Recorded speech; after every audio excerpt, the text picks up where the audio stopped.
Press conference में आप सबको खुश आमदीद कहता हूँ। इस प्रेस कॉन्फ्रेंस का मकसद बाज़ अहम अमूर पर अफ़वाज पाकिस्तान का मौक़िफ़ वाज़ेह करना है। आप हमें इस हवाले से ज़रा कोई बताइएगा कि हकीकी सूरत हाल क्या है? क्या है वाकई फ़ौज की जानिब से फायरिंग की वजह से ये सूरत हाल हुई?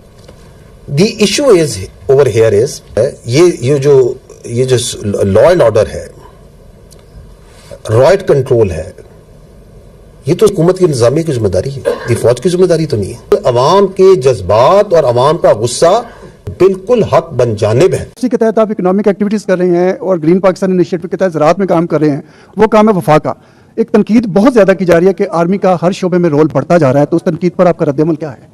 तो छोड़ दें। लेकिन बात ये है कि जो पाकिस्तान की फ़ौज है ये कौमी फ़ौज है। आप ये पहले सवाल करें कि ये इस फ़ौज के जो अफसर हैं, जो इसके जवानान हैं, जो इसके गाजी हैं, वेटरन्स हैं, इसके शहदा के उनकी जो औलादें हैं वो कहाँ से आती हैं? वो इस मुल्क के तूल अर्ज़ से आती हैं। वो गिलगित से आती हैं, बल्तिस्तान से आती हैं, कोयटा से आती हैं, कश्मीर से आती हैं, मुल्तान से, पिंडी से, शहरों से, गाँव से, लकी मरवत से, पेशावर से, हर जगह से आते हैं। वो तमाम मज़ाहिब से भी आते हैं, तमाम मसालिक से भी आते हैं। और सबसे बढ़कर जो समझने की बात है कि वो इस मुल्क के मुतवस्सत इलाकों से आते हैं, मिडिल क्लास से आते हैं, गरीब खानदानों से आते हैं। तो ये जो आपकी फ़ौज है, इसके जो अफसर हैं, इसके जो जवान हैं, ये इस मुल्क का अशराफिया तो नहीं है। ये तो वो गुलदस्ता है जो कि मुतवस्सत और गरीब तबकों का है, तमाम रंगों का है, तमाम मज़ाहिब का है, तमाम इलाकों का है, तमाम नस्लों का है। और ये एक मेरिट बेस्ड सिस्टम के तहत काम करता है। और इसमें जो अफसर है, जो जवान है, उसकी जो पहली और अव्वलीन भी और आखिरी तरजीह क्या है? वो पाकिस्तान है। And that is why you see कि वो जो अफसर्स हैं और वो जो जवान हैं, जो उसकी सबसे कीमती चीज़ है उसके पास, वो क्या है? वो जान है उसकी। वो ये जान इस मुल्क के तहफ़्फ़ुज़, इसकी इंटरनल सिक्योरिटी, इसकी फलाह बहबूद के लिए देने को हर वो तैयार नहीं होता। और ये जो तसलसल है जाने देने का, ये 1947 से चला आ रहा है और चलता रहेगा इंशाल्लाह। लेकिन इसके लिए the all credit doesn't go to us. इसका जो मेन क्रेडिट है वो जाता है पाकिस्तान की इन बहादुर माओं को, उन माओं को जो अपने जिगर के गोशे इस फौज को, इन कानून नाफिज करने वाले इदारों को देती हैं कि उनकी वसातत से वो इस मुल्क में निछावर होती है। तो ये जानने की बात यह है कि ये जो आपकी फौज है, ये किसी खास एक सियासी सोच, एक जाविये, एक ग्रुप, एक पार्टी, एक मजहब, एक मसलक, उसको तो लेके नहीं चल रही ना। ये तो पाकिस्तान को और पाकिस्तान की तरक्की को लेकर चल रही है और उसमें कभी नहीं हिचकिचाई। तो जो अफसर, जो जवान, जो इदारा अपनी जान देने को तैयार है, तो अगर उसको हुकूमत वक्त या कोई भी हुकूमत कानून के मुताबिक कोई काम दे जिसमें पाकिस्तान का फायदा हो, तो वो क्यों पीछे हटेगा? क्या उसके बाद मनते क्या वो पीछे हटे? तो ये काम तो हम करते आ रहे हैं और करते रहेंगे। और आपको ये भी पता होना चाहिए कि हम सबसे समझते हैं कि इस वक्त जो मुआशी आपकी सिक्योरिटी है, जो इकोनॉमिक सिक्योरिटी है, उसका एक बहुत बड़ा चैलेंज है पाकिस्तान को।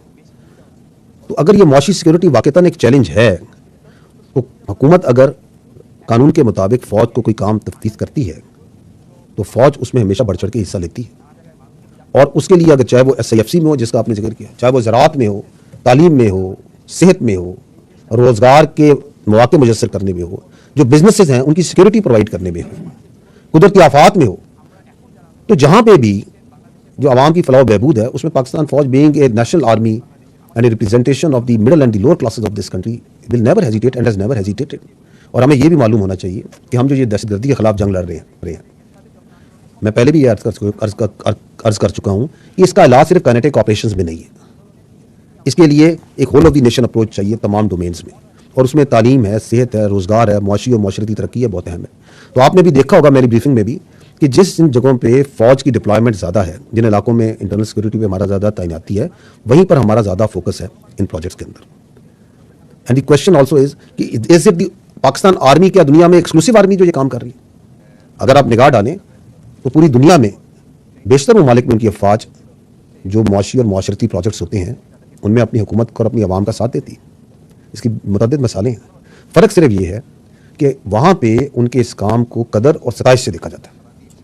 हमारा मसला ये है कि हम अपने सियासी मकासद के लिए, अपने मजमून नैरो इंटरेस्ट के लिए इसको तनकीद का निशाना बनाते हैं। और ये इसलिए होता है क्योंकि यहाँ पे एक माफिया है। मुझे अफसोस के साथ कहना पड़ता है कि यहाँ पे एक माफिया है जो ये नहीं चाहता कि पाकिस्तान की आवाम तरक्की करे और उसकी फलाह बहबूद हो। वो माफिया ये सवाल तो नहीं करता कि जिस अशराफिया की जिम्मेदारी है کہ تعلیم کو یقینی بنائیں, صحت کو, روزگار کو, بزنسز کو یقینی بنائیں. وہ ان پہ سوال نہیں کرے گا. وہ یہ سوال نہیں کرے گا کہ ان چیزوں کی وجہ کیا پرابلمز ہیں, کیا ایشوز ہیں جن کی وجہ سے یہ چیزیں عوام کی فلاح و بہبود نہیں ہو رہی, اور کس طریقے سے مسائل کو ہم مل کے حل کر سکتے ہیں. اس کو تکلیف اس بات پہ ہے کہ فوج کیوں عوام کی فلاح و بہبود اور ترقی اور پاکستان کو آگے بڑھنے کے لیے کام کر رہی ہے. کہ خدا نخواستہ اس کی وجہ یہ تو نہیں کہ یہ مافیا سمجھتا ہے کہ اس کی کامیابی عوام کو مجبور اور غریب رکھنے میں ہے تاکہ اس کا استحصال کر سکے. میں پہلے بھی اس فورم پہ کہہ چکا ہوں اور میں آج دوبارہ یہی بات کہوں گا کہ جب آپ کے گھر میں آگ لگی ہو تو سوال یہ نہیں کرتے کہ تم آگ بجھانے کیوں آئے ہو. ہاں, وہ یہ سوال ضرور کرے گا جس نے یہ آگ لگائی ہے یا اس کو اس آگ لگانے میں فائدہ ہے. ضروری یہ بات ہے کہ اس سوال کو کرنے والے کو اور اس آگ کو لگانے والے کو پہچانیے, کیونکہ پاکستان انفارچونیٹلی بدقسمتی سے وہ یہ سمجھتا ہے کہ پاکستان کی تباہی میں اس کی کامیابی ہے. اور ہمیں یہ چاہیے کہ ہم اسے پہچانیے, اس مافیا کو پہچانیے اور اس کو یک زبان ہو کر ایک جواب دیں کہ تم جو کچھ کر لو, nothing can and nothing. تو ناظرین گرامی, یہ تھی ہماری آج کی ویڈیو. اگر ویڈیو اچھی لگی ہو تو ویڈیو کو لائک اور چینل کو لازمی سبسکرائب کیجئے گا. اس کے علاوہ ناظرین گرامی, اس حوالے سے ساری صورتحال کے حوالے سے آپ کی کیا رائے ہے, اپنی قیمتی رائے سے بھی ہمیں کمنٹ سیکشن میں لازمی آگاہ کیجئے گا. تو حاضر ہوتے ہیں ایک نئی ویڈیو لے کر. اللہ حافظ.